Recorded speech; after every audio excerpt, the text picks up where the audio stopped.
Another key advantage of partnering with vocation ministry is our full involvement in the entire planning process. Through quarterly virtual planning sessions with the vocations office team, we guide you step by step in designing a tailored strategy for fostering vocations. These sessions focus on building or strengthening your discerner funnel, ensuring that every young man and woman who feels even a whisper of a call is supported discerning that call. But strategic planning is only part of the equation.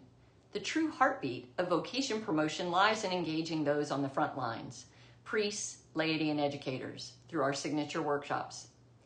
Priests, in particular, are absolutely essential. They are the #1 collaborators in this mission.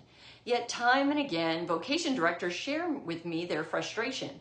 While priests play a pivotal role in their own parishes, many are unsure how to actively promote vocations. We assume that having discerned their own call to the priesthood, they automatically know how to help others discern. But the truth is, 95% of priests don't feel equipped to invite young men to consider the priesthood or guide them in their discernment process. That's where vocation ministry steps in.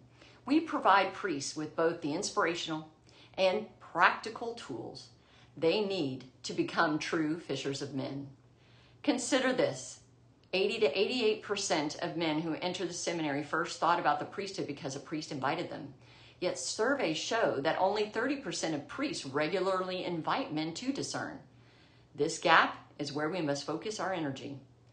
To bridge that gap, priests must build relationships and foster a culture where vocations can flourish. Many of you have been inspired by a priest to enter the seminary yourselves. Imagine how much higher vocation numbers would be and how much lower the discern-out rate would be if every priest actively invited men and walked with them during this call. We equip priests and parishioners alike to make vocation ministry a vibrant part of parish life. Once the priests understand their critical role they play, they are empowered to invite 2 to 5 parishioners to join them in attending a parishioner workshop, typically held 6 to 8 weeks after the priest session. Now, you've gone from one leader to an army of collaborators with 200 to 300 lay people ready to till the soil for vocations. But we don't stop with just priests and parishioners. We extend our efforts to key educators, principals, teachers, catechists, catechetical leaders, youth ministers, and young adult ministers. By engaging these audiences, we ensure that vocations are nurtured at every level of parish and school life.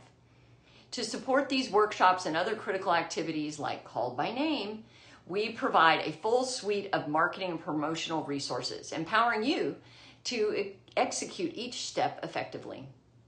Why is there such a strong emphasis on parish and schools, you may want to know? The answer is simple.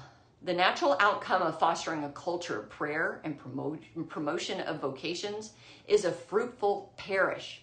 Take, for example, St. Mary's in Hudson, Ohio, which produced 7 priests in 7 years. This is the kind of transformation we aim to cultivate, one where vocations become the norm, not the exception. It's the exact model I advocate in my book, on our website, and through our workshops. In my own Archdiocese of Galveston, Houston, we ran an unofficial survey of our seminarians and found that 80% of them came from the 20% of parishes that have an active vocation ministry or committee. The data is clear. Parishes that prioritize vocation promotion see results. As St. John Paul II said so beautifully, the family is a seedbed of vocation.